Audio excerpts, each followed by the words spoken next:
Voices of the Bench community, greetings. I am Dr. Shashi Singhal, Director of Education and Professional Services with Ivoclar Academy. I hope everyone is doing just amazing. I'm sure you are excited to be at LMT Day at Chicago. I would like to take this opportunity to personally invite you to Ivoclar LMT Lab Day lectures. We have a stellar lineup of guest speakers, some of the industry's biggest voices, 18 total programs over 3 full days. I will be sharing information on cementation protocols during my course, what your doctors need to know about cementation. Our goal is to provide you with great information in a fun and enjoyable setting. Lots of exciting stuff, so please come and join us. You can log on to labday.com/ivoclar, that is labday.com/ivoclar, to see our lineup of lectures and to register for our programs. Don't miss this opportunity. Come and see us. Thank you so much.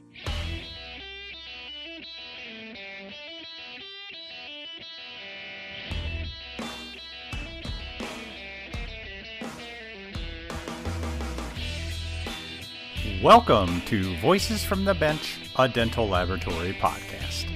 Send us an email at info@voicesfromthebench.com and follow us on Facebook and Instagram. Greetings and welcome to episode 353 of Voices from the Bench. My name is Elvis. My name is Crash. My name's Barbara, actually. Barb! Everybody knows that. Yeah, let's see. Last week I got this random photo from you. Oh, What a way to end the year. What the God. hell happened? Well, I thought I would go for a nice afternoon run, and Yeah. I usually run on the sidewalk, and I was running on the road, and my toe hit some crack in the asphalt, and oh my God. I am effed up, bro. Like, effed up. Ugh. You hit both knees. I mean, did you not put your hand out or anything? Yeah, my hand's effed up too, Oh, but my jeez. left knee. Oh, it's been a rough week, man. But when you're a runner and you're a klutz, sometimes it happens. Well, you're also a runner, so have you been running since? Because I would have. Yes, I Okay. made myself. There I you was go. so mad. I wanted to make sure I wasn't really hurt, other than my, ego and my poor little knee. So yes, I did. I've gone on twice. And my boyfriend got mad at me and said, "What the hell are you running for? If you hurt yourself again, you're really going to be hurt." And I'm like, well, I wanted to make sure I wasn't really, really hurt, just really hurt. So That's yeah, that's a runner all good. mentality. Right? I love it when I wake up and it's like my foot hurts. I should go for a run to see how bad it hurts. That's exactly it. That's funny. Oh, Wow. geez. Well, I'm glad you're not more hurt than the pictures looked Yeah. awful. Oh, it was Never the send me worst those ever. again. It was the worst ever. Yeah. Seriously. Ugh. I don't know how you get so hurt just falling from running. You know why? Because I run fast, and when you run yeah. fast, you go down fast, and you go down hard, and poof, I did. Fortunately, I'm short. Less of a distance. Yeah. Always exactly. bail to the grass. That's my philosophy. Always aim for the grass. All right, let's do this. Yeah, this is the last episode of 2024. That's kind of Yep. sad/exciting. I mean, I'm ready to move on. Agree. Oh, I'm ready to get this year over with. No doubt. But just think of all the great things we're looking forward to already in 2025. We have 3 big events in just the first 3 months of the year. No. Yep. We are 2 pretty busy people. January brings in Vision 21 in Vegas, where we get to celebrate and congratulate our good friend Joe Young. Yay. Becoming president of the NADL. Vision 21, if you're into the management side of the lab business, it's a great meeting. I love it because the attendees, and you get to meet a lot of good people from a lot of big labs, which is always exciting. And then in February, it's the most wonderful time of the year again. We will once again be in the Ivoclar Ballroom all weekend. The great people at Ivoclar are celebrating 20 years. Can you believe it? 20 years of Emacs. And we will be talking to everyone and anyone that I can grab or will be willing to be on the podcast. And we mean anyone. So even though we are in the Ivoclar ballroom, we welcome vendors, guests, new guests, past guests that want to update us on life after the last time you guys were on. So come see us. Absolutely. And then Then, the trip to the Mecca of all things dental. you know it. In March, we will be in the exocad booth at IDS in Cologne, Germany. Sweet. 4 full days of recording. This is going to be a record for us. 4 days 4 straight. I Yes. know. Yeah. How long did we do it in Spain? 2 full days, pretty much. This was could be great. rough. This can be rough. Yeah. Exciting but rough. I mean, it's a good problem to have. Definitely. This is the largest dental convention in the world. So, if you do plan on going, please be sure to stop by the exocad booth. And when we find out where that is, we'll be happy to tell you. Because I have no idea where it is in this like multi-building thing, but we'll figure it out. We'll let you know. It's a mall. It's huge. So please stop by, say hi, and hell, even be on the podcast. Right. So this week we talked to a dentist and a lab technician that are changing the way we are doing full arch dentistry. Dr. Nilo Hernandez is not new to implants. He's been placing them for about 35 plus years, and he does his fair amount of full arch. Now, he made a list of 25 issues or problems that he has every time he does a conversion. 25. That's a crazy. lot of issues. Yeah. I have 99. And when he met past podcast guest Johnny O, I'm going to try his last name, Good, Johnny that's good. Orfanidis. I know I messed that up. Sorry, Johnny. When he met him years ago in Chicago, they set off to fix all 25 problems. Now, between Dr. Hernandez's experiences with placing implants and Johnny's experience with exocad and the lab side, they created the SiOS system. I love that name. It's a good name. Using a simple set of beacons or matchmakers, you can take any surgery workflow with any implant system and in just a few hours have a patient in a better than printed full arch. Nice. How does it work? What does it take? Well, let's find out. Join us as we chat with Dr. Nilo Hernandez and Johnny O.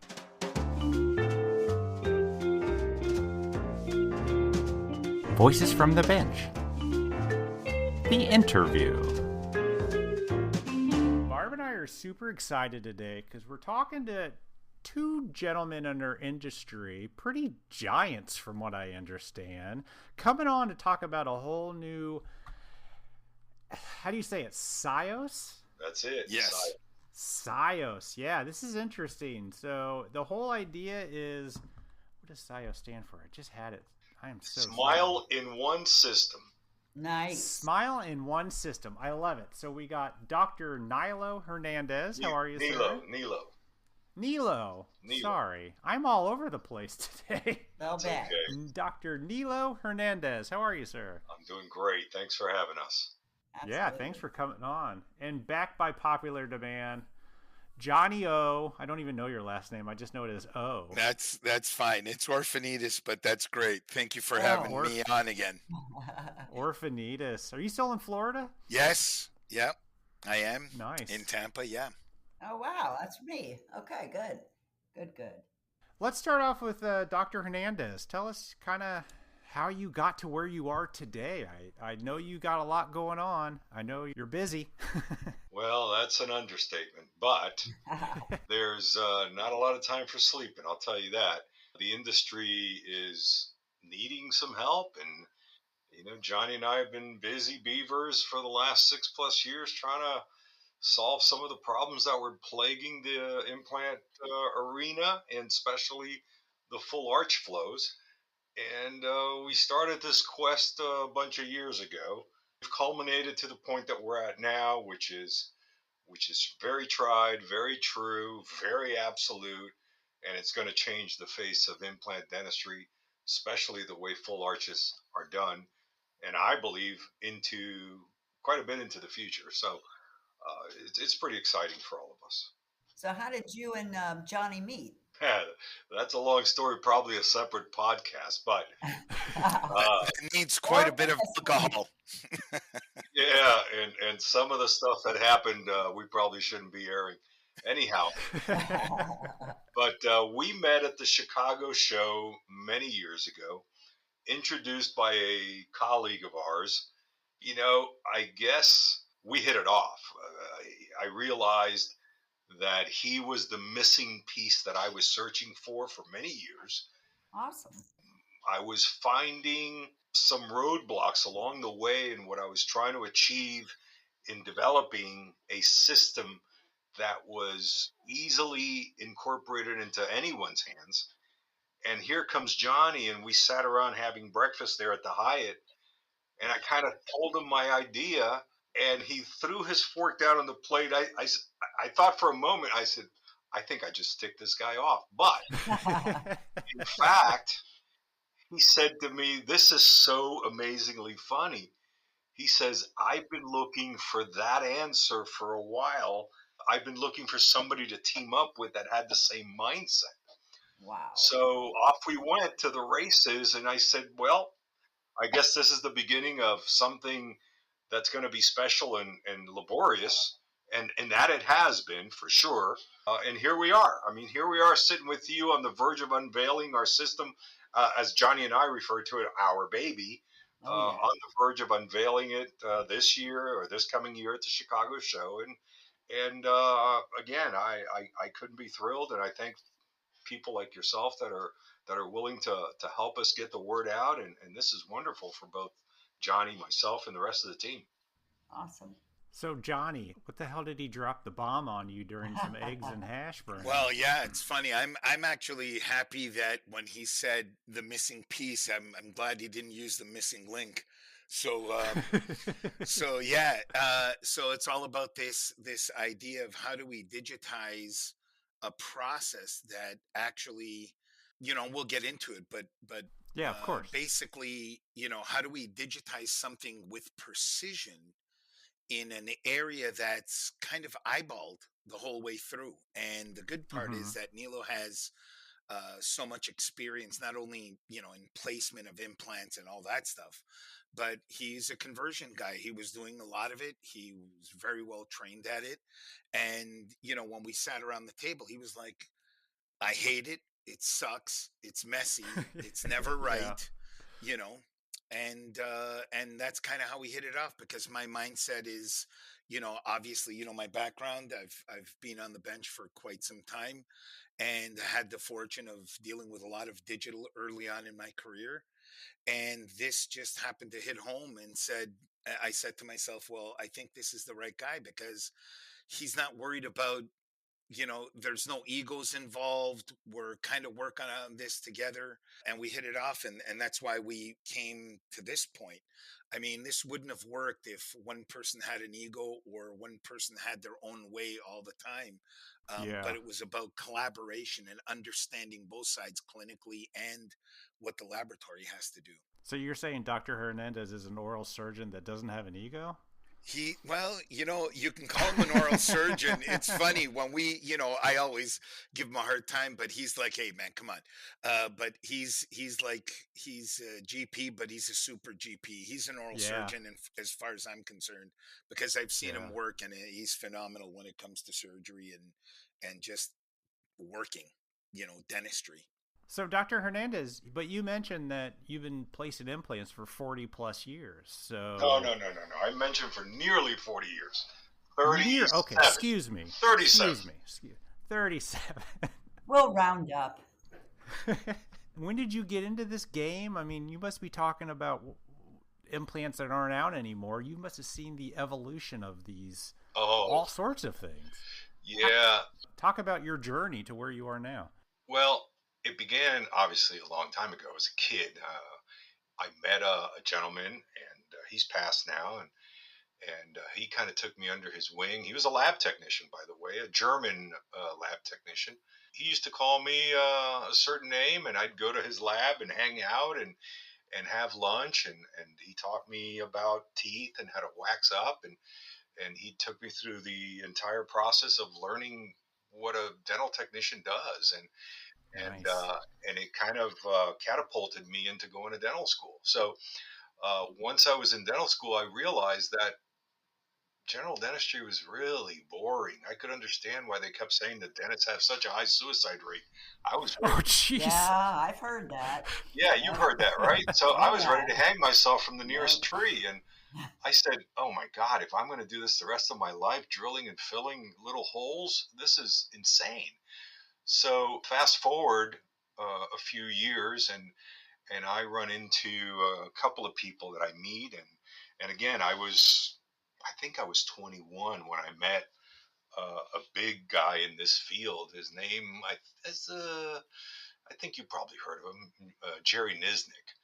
So I meet Oh, this yeah. guy, right? And we start talking on the phone, and he starts giving me some advice, and then I meet this other guy who's passed away, and he took me under his wing, and he was one of the big people originally. So we started doing blades and subperiosteals back then with this guy, Wow.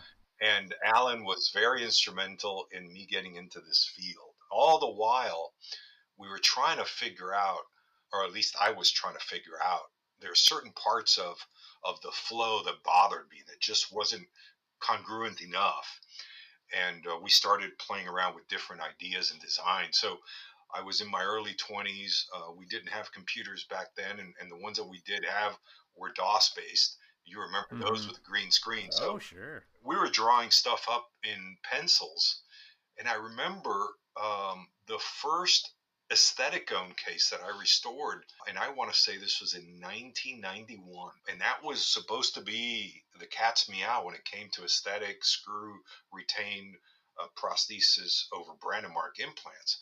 Mm-hmm. And I got them in, and there was no instructions. They had no manual. They had nothing. Wow. So the German CDT, Wolfgang and I, we started drawing it up, and we started trying to figure this out, and we did it. And to this day, because I saw the lady about 2 years ago, she happened to fly in, and I saw her, and she still had them. Yeah, they didn't look as good as they did back then, but they were still there. They were still solid, amazing.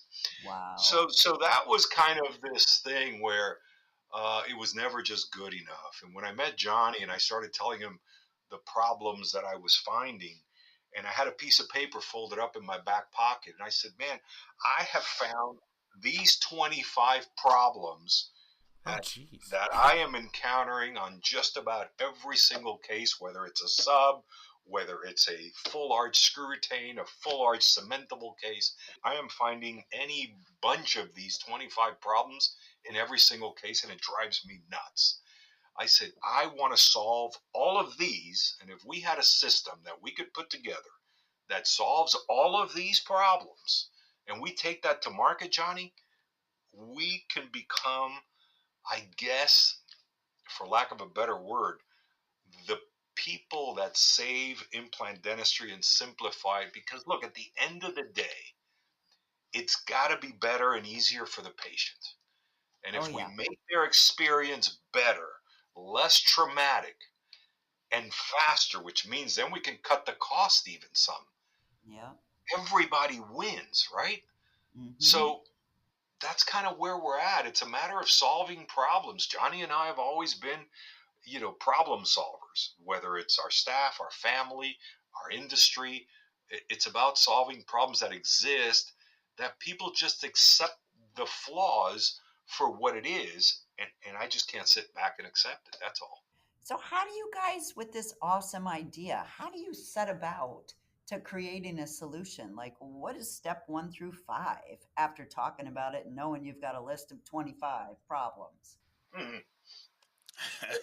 Johnny, go ahead. Yeah, a lot of broken tools, a lot of wasted material, a lot of trial and error. And a lot of broken hearts. Yeah, a lot of Oh, broken hearts for sure. So, the 1 through 5 is once you conceptualize what you're trying to do, in reality, you guys have a technology background too. So, you think about something, like, can that work? And once you chew on it a little bit, and you're like, yeah, why wouldn't it work?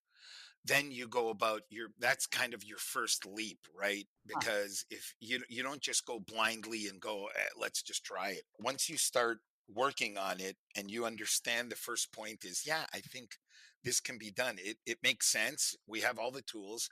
It should work. Then you go ahead and try it. And then it just becomes better every time because you're taking larger steps to get to the end goal faster. So, you don't go through 1, 2, 3, 4, 5. You go to 1, 3, 8, 17, Ah, yeah. because you're working out all of the issues that you're like, oh, I designed that, I can jump a few steps, or I milled it that way and I can jump a few steps, or on Nilo's end, oh, I did this, I can move to this instead of doing that.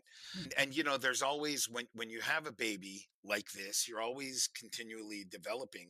You have a core product, and then from that you have a flourishing of these other extra products which are kind of cool. But the main goal is, once we got our first setup and it worked, then we knew, I mean, digital's digital, right? If it works once, it'll work every time. Let me interrupt you, Johnny, because I think this is really funny and important. So before we got into the fully digital workflow, Johnny and I were doing this analog. Ah, We fun. started analog. And we did analog. This is right before COVID, okay? We Yep. start analog, and then he would take it back to the lab and try to digitize all the parts and pieces.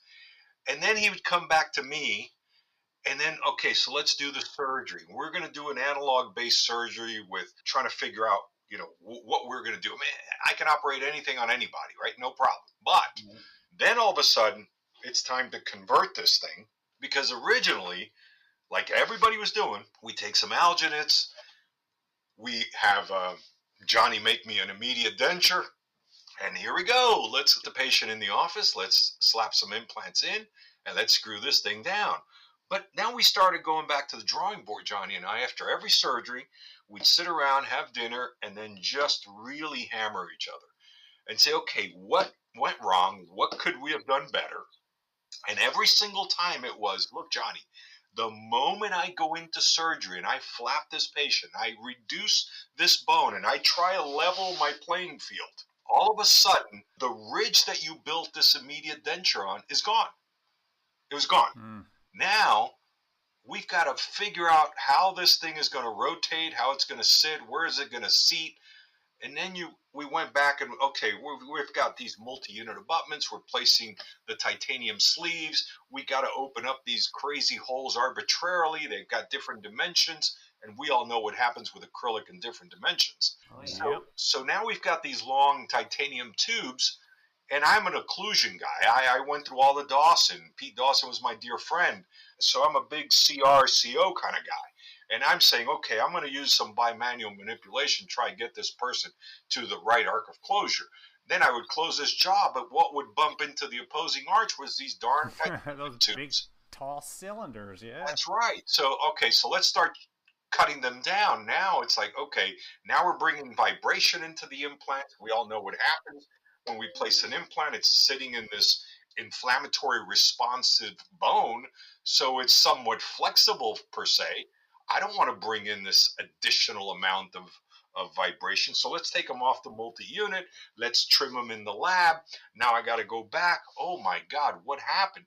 Now we have this incredible amount of swelling of this tissue, the flap, even though it's sutured. Now the multi-units are hiding. Oh, wow. Now we got to play peekaboo and try to slide these little I mean, this is all the crazy stuff that we went through that everybody goes through, and they just accept it for the same reason they accept that we're supposed to get gray, bald, fat, whatever as we age. Well, we're not. I don't accept that at all, damn it. That's right. And we can fight some of that off. But those are the things that Johnny and I went through for about the first year and a half, until one day we're sitting around in Tampa at this little cafe that he took me to, this little Greek joint. And I said to him, this is not working, man. This is just not any better than what I've been doing all these years. He says, yeah, I know. I said, there has to be a way that we can do it all digital. He says, well, that's what we have to build. I said, if we do this all digital and we do like I was taught, I was friends with Carl Misch, I did surgeries with him, did a ton of stuff with Carl. And Carl and I were always brainstorming ideas at the bar after hours. And we would sit around and say, if we're designing everything from the end product back, so how do we design this case? We design where the teeth belong, where the ridge is going to go, what kind of ridge we have, do we have enough bone, and we work our way all the way back to the consultation. Perfect. So why is this going to be any different, Johnny? We've got to design the prosthesis first based on the parameters that we set, and now we work back from there. And that was where this thing changed. That was the day we switched and we said, that's it. Analog is a thing of the past. We're done.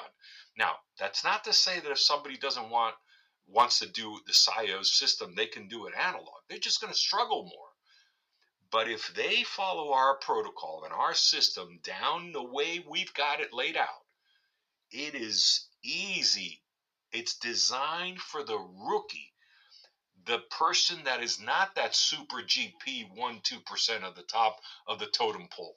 It's designed for everyday people to do it. It's like when we were kids, connect the dots, follow the dots, and that's it. It's designed very simply. And it's as a matter of fact, one of the surgeries we did, I invited a dentist friend of mine who's never done a full arch. He thought he was just coming to observe. And when he got there, I said, "Did you bring your glasses?" He said, "I did. They're in the car." I go get them. He says, "Why?" "I want you to do something for me." So he grabs them. I said, "Here's a pair of gloves. You're doing the case." And he looked at me. I said, I'm not getting a no. You're going to do the case. Well, lo and behold, of course, Johnny and I were there kind of guiding him. But he did the case in 2 hours and 23 minutes, start to finish, with the case screwed in, the patient brought back from sedation, smiling, looking in a mirror. 2 hours and 23 minutes, and we've got the video to prove it. It was amazing. So that's where this has come to, right? The realization that digital is the way to go. Whether you're a freehand doctor or a guided surgery doctor, doesn't matter. Digital is the way to go because we can predict the future. Johnny and I created a crystal ball for the dental implant arena with this SiOS system that creates the opportunity to eliminate a bunch of procedures, a bunch of steps, a bunch of time, a bunch of money, all the while cutting time in half, not having to do a denture conversion ever again. No verification jigs, no multiple appointments. I mean, you could predictably be done day one, the day of the surgery, and maybe, depending how that soft tissue heals underneath, maybe have to add a little bit. Or if you choose to redo the case, that's fine. But you're really not doing any major procedure. It's designed to make it dummy proof, and that's where we're at. So, Johnny, he approaches you analog. It's not a big jump for you to go digital. I mean, you've been doing exocad since before exocad was even here in America, right? So it wasn't a big jump. The jump is information and understanding on how to turn everything digital. So, I'll just start by saying right now the current system is analog or digital, right? Clinician, analog or digital.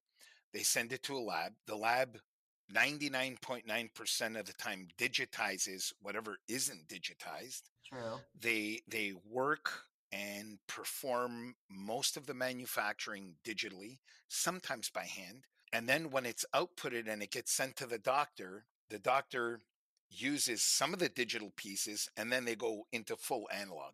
And what we've realized, and I wouldn't have realized this honestly without Nilo, because he's given me so much insight clinically, and I am a clinical baby, man. I was in the clinic all the time because of my family history, but there were things that I didn't know. And so when we started working clinically and starting to understand exactly what the real thorn in the side is for a surgeon, we started developing this. And basically SiOS, I'd love to get into it now and tell you the way SiOS works is there's a process where we get the data like everybody else, right? We need CBCT, we need maxillary and mandibular scans, a face photo or a 3D face scan, and we put it all together. Nothing new in dental, nothing. Sure, yeah. So what we do is our process basically allows us to understand basically where the implants are going to be, but we originally developed this to be non-guided. So we knew that if we can make a system work in a non-guided environment, it actually works better in a guided environment, because now we're even closer to what the end result is going to be. So we design the case and we actually manufacture the prostheses in our special mill. Special meaning it's ours, not special meaning it's got 12 axes or anything like that. It's our mill. And basically it gets manufactured, and we take that and we send it to the doctor's office, and they place it in our mill, which is again specialized to us. And what happens is we then go ahead through the surgery. We have beacons, which I'll let Nilo kind of take over the clinical. But basically, they put in the beacons. They do all of their surgery. We get out of their way because, who am I to tell Nilo, hey, we developed a great system. You need to change the 37 years of implantology, and you need to do it this way. Right? That doesn't work. He won't. And even if he wanted to, it would be a bigger thorn in his side than doing it. And basically, once you're complete, once you take your data, the mill then goes ahead and completes the tissue surface and the implant situation. And in less than 30 minutes, you cut it off the sprues and you screw it right into the patient's mouth. So before I let Nilo get into it, the thing that I want people that are listening to this podcast, I want them to hear this, that in every single prosthesis, I don't care if you're using photogrammetry or whatever you're using, in every single prosthesis, you're always going to have a variation because your assumption is incorrect that you started off with the implants being the immovable section. If we understand dentistry, occlusion is the number one immovable. It's the reference point that we have. So think about it this way. You have your teeth, your tissue moves, your bone moves, you have resorption, but your teeth are where they are. And your teeth have to be placed where they have to be. And I want you to think about that, because if we understand that, everything else is dynamic. Tissue's dynamic in surgery, bone is dynamic in surgery, implants are dynamic in surgery.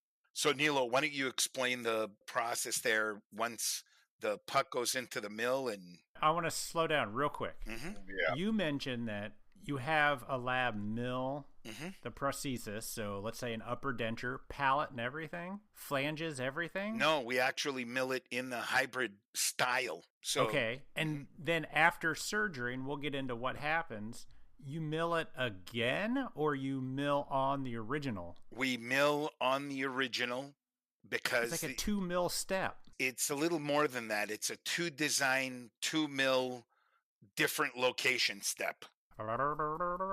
Okay, let's get into it. And that's our patented process. So let's walk through a case, and then we'll just kind of talk about the whole thing. So patient comes in, needs an upper, you get all your records, and a lab designs the hybrid. And manufactures it. To finish. To 98% finish, yes. Okay. Without the implant holes. I mean, it's like totally a solid piece. Yeah, it's an arch of a denture, exactly. Interesting. Okay. And then what? But before that. Okay, please. Yeah. That process that the lab, and that's why our dentist and our labs are going to be certified by us, because the process is so specific and is so exclusive. That precision that we are saying that people are going to achieve is based on the records being precise, the design being precise, and the lab being precise. Meaning, once we've established the bite, and we establish it up front, it's like any other computer. You put in good information, you get good information out. So once we've established the bite, the arc of closure, and the jaw position, that's not going to change. Whether we've got the patient with teeth or without, that's not going to change. But we have to be able to reference that. Now, how do we maintain that reference? Now comes in our matchmakers.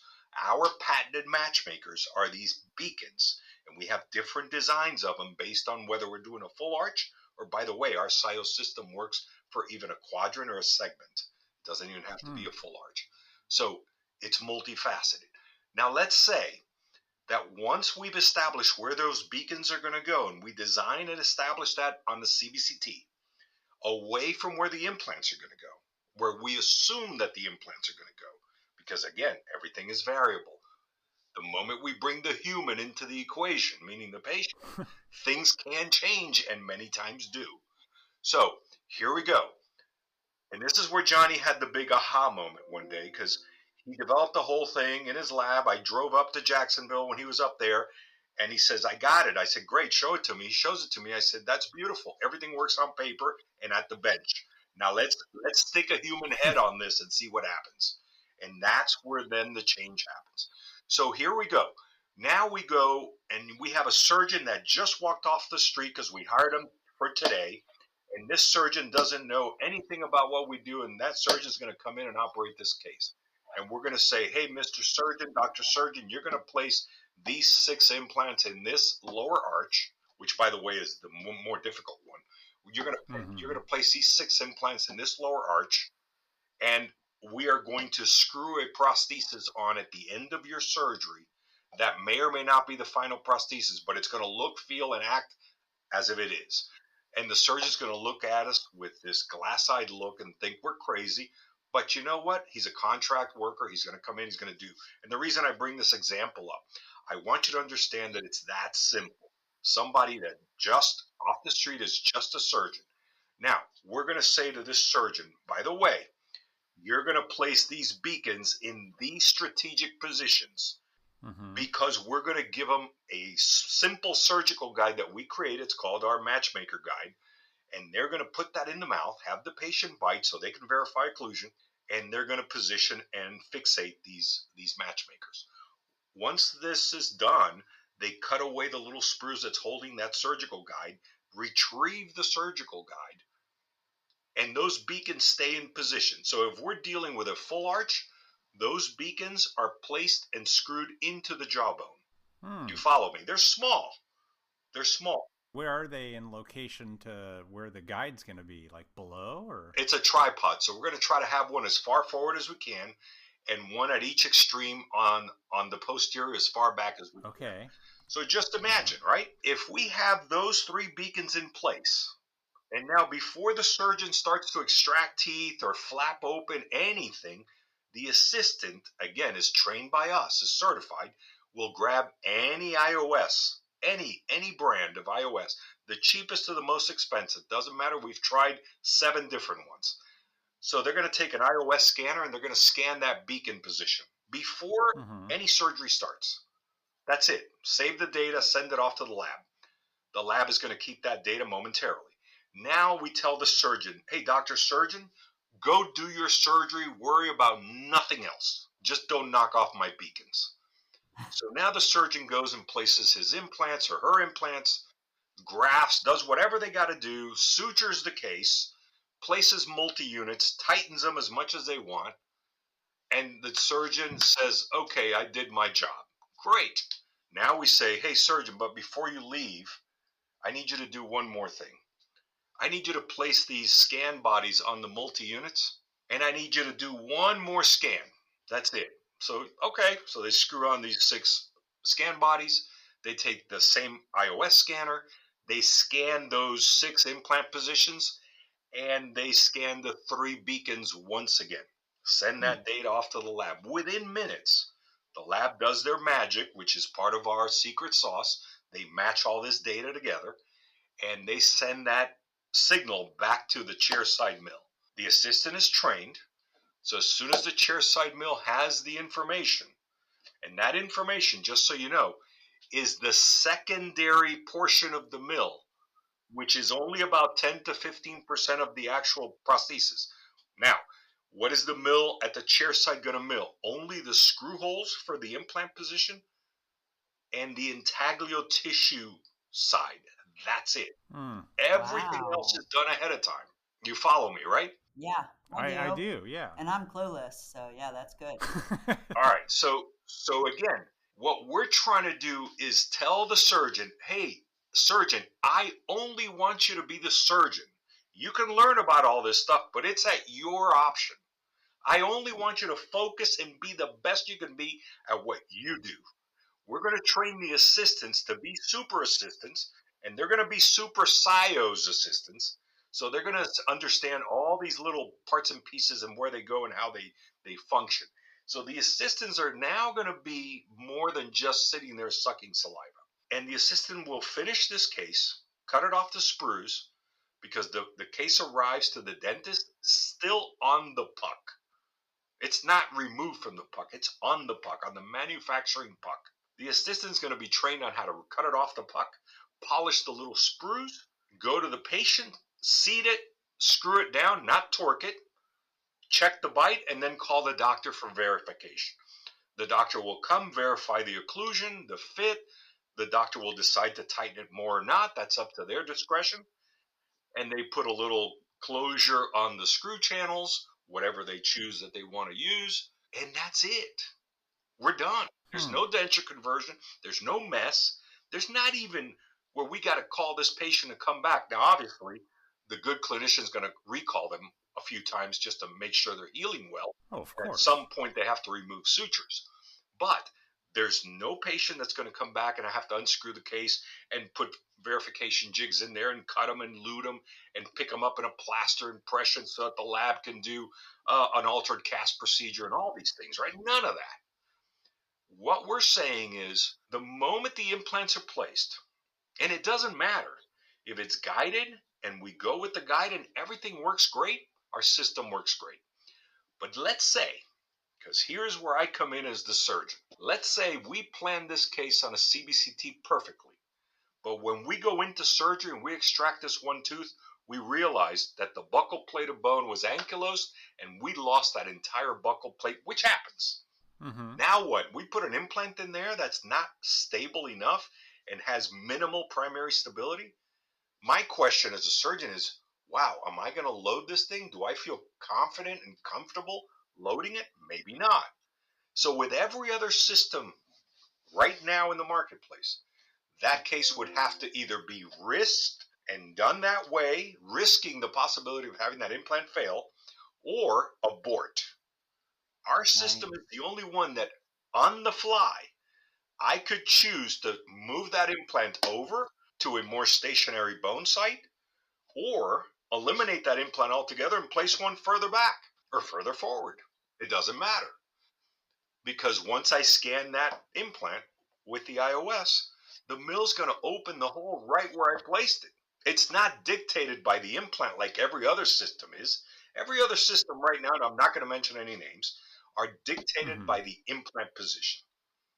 Our system is the only one, by the way, it's an award-winning 2023 Best Clinical Innovation Award winner at the AO in Phoenix, Arizona. Our system, and that's just a cheap plug there, our system is the only one that is agnostic to implants. I don't care what implants people use. It's agnostic to the implant position until after the fact. I don't care where they're going to place the implants. They can put them anywhere they want. Our system's still going to work. And I don't care if they want to do a PMMA from the beginning or they want to do a case that has a built-in titanium bar or a built-in Trilor or Trinia bar. It doesn't matter. Our system is designed to create the flow for all of that. Now, in parentheses, with a PMMA, we can get it done in under 30 minutes. With a titanium bar and a Trinia bar, it takes a few more minutes. It's still minutes. We have the ability with our system to be perfect every single time in minutes, not in days and not in months. Explain to me how you get a titanium bar in minutes. No. The titanium bar is done ahead of time by the lab. It already comes in the prosthesis. But you don't know where the implant holes are going to be. That's the beauty of the SiOS. So the chairside mill that does the last bit of milling can also mill titanium? Yes, sir. What tiny mill are you putting in an office that can do titanium? It's not a tiny mill, but it's not a huge mill. And the chairside mill is much smaller than the lab mill. And I'm not at liberty at this moment to tell you who the manufacturers are. But we have two manufacturers, one that we're more inclined to go with, which is a huge manufacturer known worldwide. And we're in the final stages of inking the parameters to our deal. And I'm hoping Nice. by Chicago you'll know who that partner is. But we've done it with no-name mills. We've done it with high-name mills. And as long as we put in our parameters, which are patented, and Johnny and I have a lot of patents on this system, it works every single time. How the hell do you guys find the time in both your day jobs to have patents and create a system such as this? Good question. What's time? Yeah. Johnny works 20 hours a day. I work. Well, he's a dental technician. We get Yeah, that. that's But what about you? I thought you worked 3 days a week. No. See, I have a full-time dental practice by myself. I'm in Alabama, in the sticks. I can't find another dentist that would like to move here to learn from me and take over. I can't even do that. Heck, I can't even find a delivery for a pizza where I live. So imagine. And then I still run, besides the clinic, I still run 4 other businesses. Oh my But God. they're all related to what Johnny and I are doing, all of them. So if I said to you that the only reason I'm still married is because my wife is a glutton for punishment, and that's true. Or that she never sees you. Yes, she does. And she works in the clinic with me, and she's going to be in Chicago helping us. Oh, that's beautiful. Oh, yeah, she is. She is in. I mean, I basically asked her when I met her, I said, if you're in, you're in. And if you're all in, you better be all in, because I expect you to press the button to char me at the end. So she's in. Now, what that means is that she's an integral part of just allowing me to be me.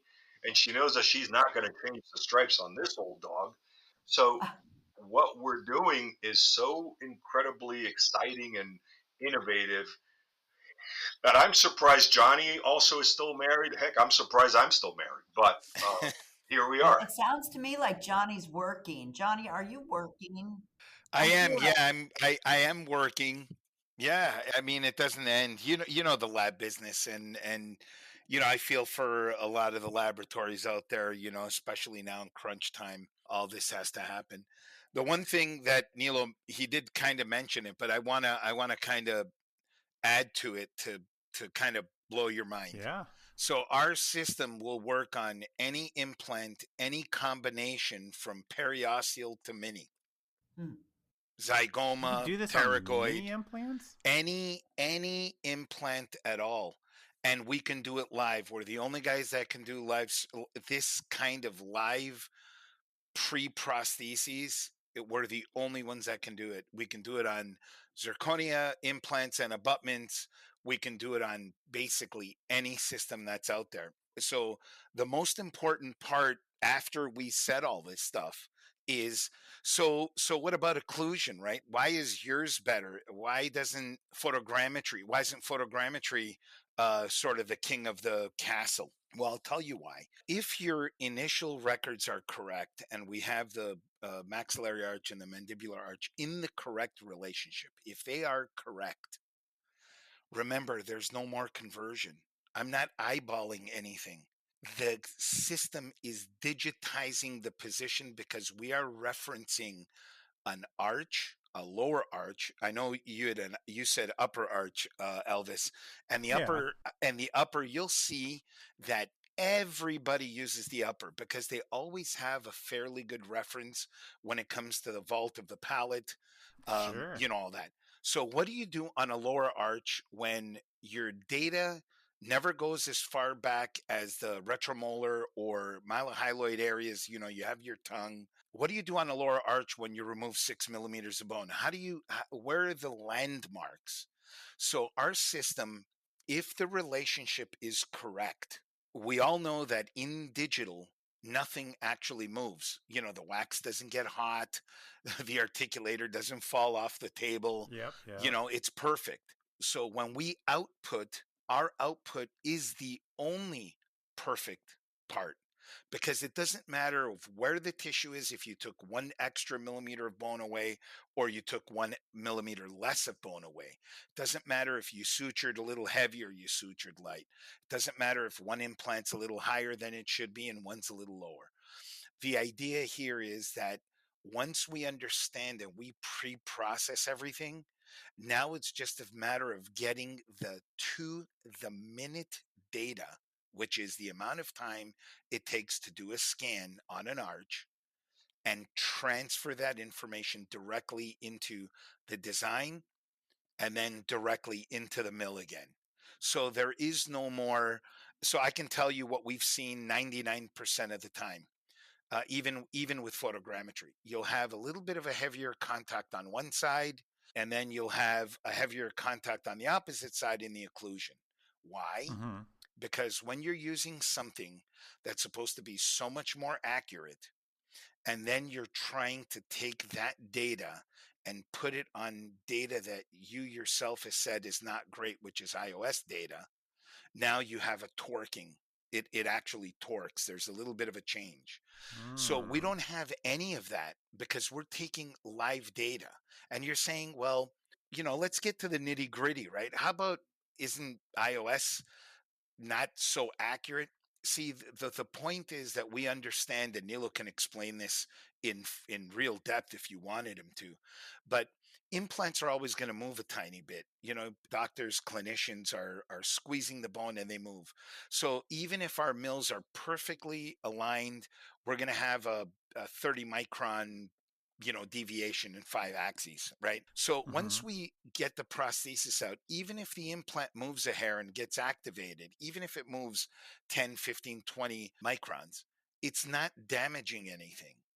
And the thing that we actually really have to look at is everything up until this point, and I will fight anybody on this, anything done up until this point, all of the data that we've had actually started from integrated implants. So if there's going to be some old timers out there that understand that when Noble Biocare was doing bar work, we had to wait till everything was integrated so we can then scan with the touch scanner and then send it, right? So Yeah. so now we're bypassing all of that. And the only way you can look at dentistry and making it an improvement or doing an innovation is not about, hey, I want to reinvent the wheel. It's about taking a process that is being done, but actually really feeling for the patient and seeing, hey, can we do this better? Can we speed this up? So what Nilo said about, that half hour, when the surgeon is complete with all of their surgery and the data and they scan, they can actually start the protocol for icing the patient. Like they don't have to wait to be like, oh, now we got to do a conversion. And you guys know the language that doctors use too. Oh, I can do that in 5 minutes. Everything's 5 minutes until the word until it's not, right? Right. Until it doesn't fit right. This is, these guys gave me an immediate denture, but I removed 6 millimeters of bone and I don't know how it's tilting from front to back. It's cocked a little bit. There's a rotation from left to right. It's canted. See, all of these things, you have to learn to work in this environment. And Nilo and I just said, why? If we're doing things digitally and then we're allowing the clinician to do it by hand on the back end or wait till the next day or the day after to insert the case, there has to be something in between there that we can do. And that's what we developed. We developed to the minute live prostheses in under 30 minutes while your patient is in the ice pack protocol. And it's amazing. It's amazing how well it's being received from the surgeries we've done. It's just amazing. Well, why mill? In today's day and age, everybody's printing, everybody's in office printing. Why are you not just printing the temporary or the day of surgery? Because I'll tell you why. If you were going to buy a Cadillac and I said, you know what, the steering wheel will come later, just go ahead and take the car without the steering wheel, you're fine.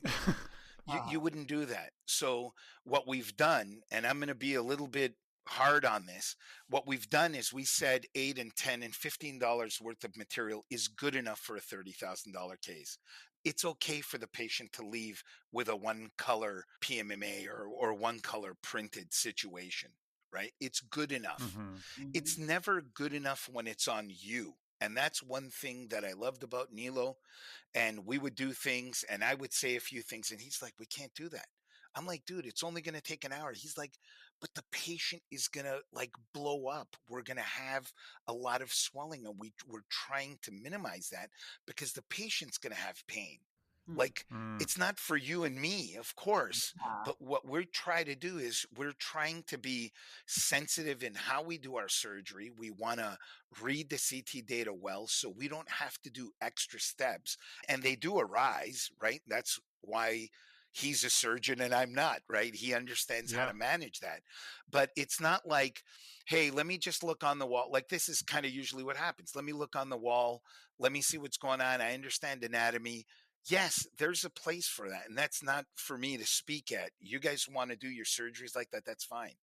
But I'm talking about really breaking down the CT data, really understanding what's going on. So when you get in there, it's not a crazy surprise and you're not putting pain into the patient and you're giving them a value. And I'm not going to even talk about quality. Everybody talks about quality and it's meaningless because they think, well, this company A made this excellent product and this is how it should work. But it's not good enough. We're going backwards to a certain degree. So our system gives you two colored process and it works fantastic. So they actually leave with something that looks very similar to what they're going to end up with, regardless of what they want to do.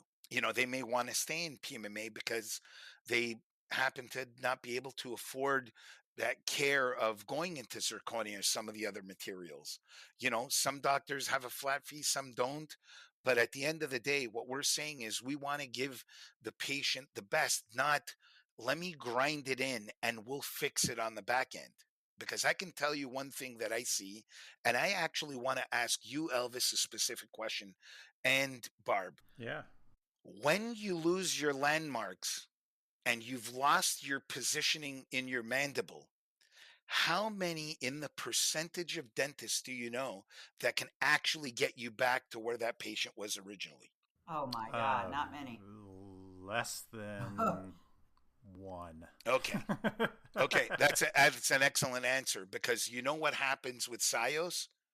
We can never lose the original position.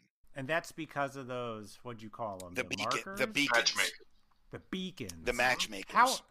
How does that different from fiduciary marker? I mean, is that basically the same thing where you always have a landmark that never moves? It's a landmark that doesn't move during surgery that's external. So a fiduciary marker actually is for CT scanning. So, but fiducial marker is a general term, as if you just said it's a car, right? Yeah. So the reason we use fiducial markers in the past for placing them on a denture or on a bite plate so that the patient could go into the CBCT machine was so that then we can orient where the fiducial marker was in relationship to the rotation of the skull. What we're saying is we're taking that similar approach of fiducial markers and placing them in a static position on the patient, non-negotiable position throughout the surgical procedure. And that becomes our baseline reference point.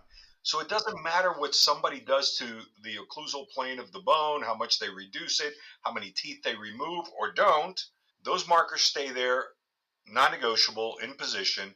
And that's really what we're using, especially on the lower arch, which is the most difficult because you don't have the palatal rugae, you don't have the dome of the palate to orient yourself.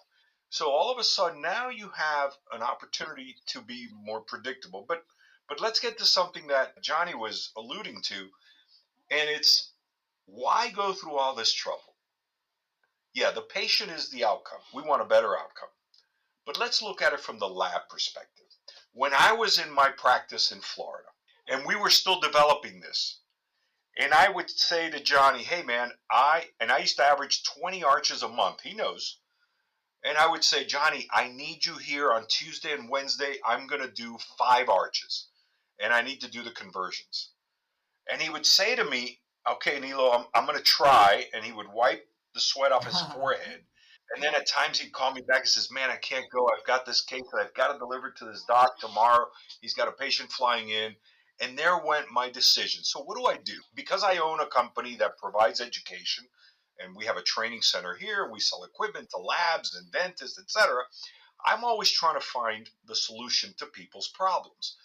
So if the lab has, let's say, 5 key technicians, and only one knows how to do the chairside conversion, when that person is at my office doing a conversion for whatever they charge, $1,000 or whatever, you mean to tell me that in the entire market that lab services, there's only one dentist doing one arch that day at that time? Impossible. So from a lab perspective, that technician that came to my office and drove and brought all this material for 1,000 measly bucks, if they sat in the lab and cranked out dentistry for dentists, especially now at the end of the year, I believe and I bet dollar for dollar that they would be more productive in the lab and not driving around town trying to do a 100%. conversion. Yeah, we don't make for money dentists. on the conversions. No doubt. We want the finals. Yep. My point. So from a lab perspective, and why I wanted to do this podcast with you was because I believe, and Johnny is a technician, and I was a technician before going to dental school. I believe that the biggest benefit here is for the lab partner.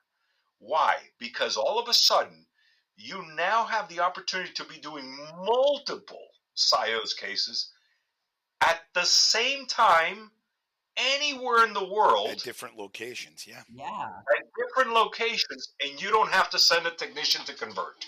That's a huge How selling about that, point, Browns? Doctor. Huge. Yeah. That's right. Like that's That's crazy. right. So let me go a step further.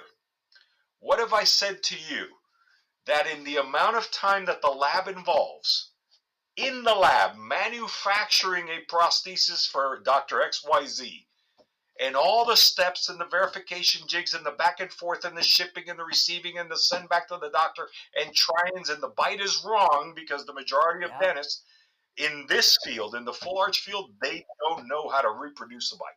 Let's say that if I told you, Mr. Lab, you can get rid of all those extra steps and you can do 4 or 5 times as much production in the same amount of human time that you invest now on one case. Come on, let's be business people. Can you drop your price just a little bit to open your market? Of course you can. I'm not saying you should. I'm not saying you will. I'm just saying you could, right? Yeah. So that was a problem that we were looking at, and how do we solve it? Well, SiOS solves that for our lab partners, which is why my interest and Johnny's interest to be at the LMT show and not at the dentist show. Why? Because the biggest partner for us, not just in SiOS, but in Quantum is the sales arm for SiOS. The biggest partner for us, the biggest alliance that we can make is with the lab partners. Because through them, we're going to meet their dentist. We're going to change people's lives. The lab is going to be more relaxed. They're going to produce more. They're going to be more predictable with less remakes. Every single lab that I know has an enormous amount of remakes. And you'll remake it for your dentist if he's a good accountant and pays on time. Because you don't want to lose the account, Yeah, right? that's bullshit though. Yeah. But it's true. Okay. But most labs will. And they'll take it on the chin, Yes. right?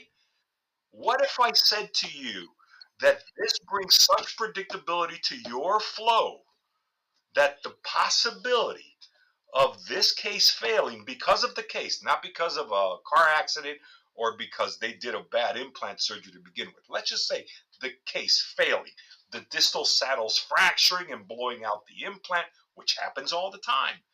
It isn't because the case came undone, the sleeves popped out of it, none of that. If I said to you, this is not going to happen, and you cut your remake and your take it on the chin rate down significantly, at the end of the year, you made more money, you had less headaches, and you have less gray hair. You could see me now. I am turning 60 years old next week. I have so much gray hair now, I think I look like I'm 80. But if my face was orange, I'd look like a politician. But the reality of it is that if we can help the labs streamline their operations, improve the lives of their current full arch clients, and bring new ones into the fold, wouldn't that make it better for everybody involved? Absolutely. It's a no-brainer. Right. And then we bring in another aspect to this. What about the thousands of oral surgeons, periodontists, and non-surgical prosthodontists that are in our country, just our country alone, thousands of them, that are not involved as much as they would like to be because of their referring doctors? What if we brought a system to those specialists, open their eyes to where they can involve their referring doctors, get more referrals, make it easy for the referring doctor to do the final prosthesis, make great money with one scan, and that's it. Now we just opened up the opportunity to market and bring on those thousands of specialists into the labs, into the study clubs, into the different organizations. These people are being left out because they're on an island by themselves, whether they're an oral surgeon or they're a periodontist, right? Yeah. This brings up tremendous opportunity. Let's face it, at the end of the day, what's happening is we're elevating dentistry. This is not about let's just bang something out. This is about changing the way dentistry happens. This is about a better product for the patient in the end. This is not about, hey, I'm going to be, and I've heard this and it really kind of struck a nerve. Hey, I'm self accountable. That is the biggest oxymoron, hidden underground statement I've ever heard. I'm going to be accountable to myself. What we're trying to do is elevate dentistry, especially in this full arch, especially what we've seen when it comes to occlusions, what we've seen in the changes. I mean, we're tracking these changes, and you wouldn't believe what I see. And I'm sure at some of the bigger laboratories that even have more data, I couldn't imagine what they're seeing if they're even looking at it. But our process is able to start with a position of the mandible and end in the same place and never lose that position.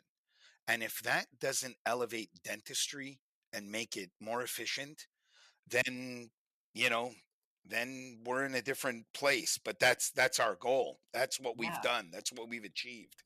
Wow. Gentlemen, this is some fascinating stuff. I mean, Yeah. we're well over an hour, and I think we could go for another hour, but we need to wrap up. So you mentioned you're going to be in Chicago, but how can people find out more about this? To find out more about it, and really the purpose of this, and I wanted to invite everyone to a January 15th free webinar that we are hosting on Zoom, and we have capacity for up to 1,000 people only.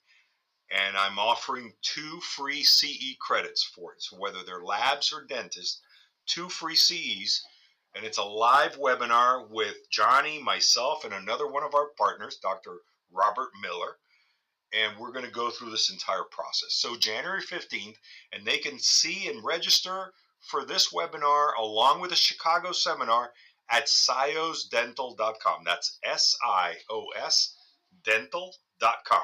And that's our website, the Chicago show. We're having in-person seminars on Thursday, February 20th for 2 hours. And we're taking pre-orders with incredible VIP pricing and reduction. So siosdental.com is really the website where they need to get a hold of us. Nice. Love it. Thank you very much. You. Yeah, thanks for talking about this. And it's so true. I mean, just these full arches, getting to the occlusion to the back to where you need it to be is the biggest challenge. And any way I can stop doing conversions, I'm game. I am 100% game. I am over it. Cutting dentures and sweating bullets is not my idea of a good time. So Johnny, SiOS is the way. Dr. Hernandez, thank you so much. Thank you both. And, thank you for having us. Yeah, sounds like we're going to see you in Chicago. I guess we are. Absolutely. Yeah. Thank you. You are VIP invited to our course. Woo-hoo. Yes. Awesome. Thanks, Elvis. Thanks, all. Barb. Thank you. Yeah, thanks everybody. Thank you, Elvis and Barb. Have a great day. All right, take care. Bye-bye. A big thanks to Dr. Hernandez and Johnny O for coming on our podcast and talking about the SiOS system. It sounds like a pretty crafty way to do something better, faster, and cheaper. Be sure to check out this episode's show notes for a link to their webinar that is happening January 15th. I think we'll be in Vegas, right? On our way, at least, yeah. Yep, January 15th, if you want to learn more about this different way to go about full arches. Thank you, guys. All right, everybody. That's all we got for you. And just because I can say it once, talk to you next year. Happy New Year! Bye. I'm going to sit back down and I'm not going to move. How does it sound now? Good. Don't move. All right, I'm not going to move. Don't breathe. All right, Don't do look it. at it. Okay. That's what she Wow. said. The views and opinions expressed on the Voices from the Bench podcast are those of the guest and do not necessarily reflect the official policy or position of the host or Voices from the Bench, LLC.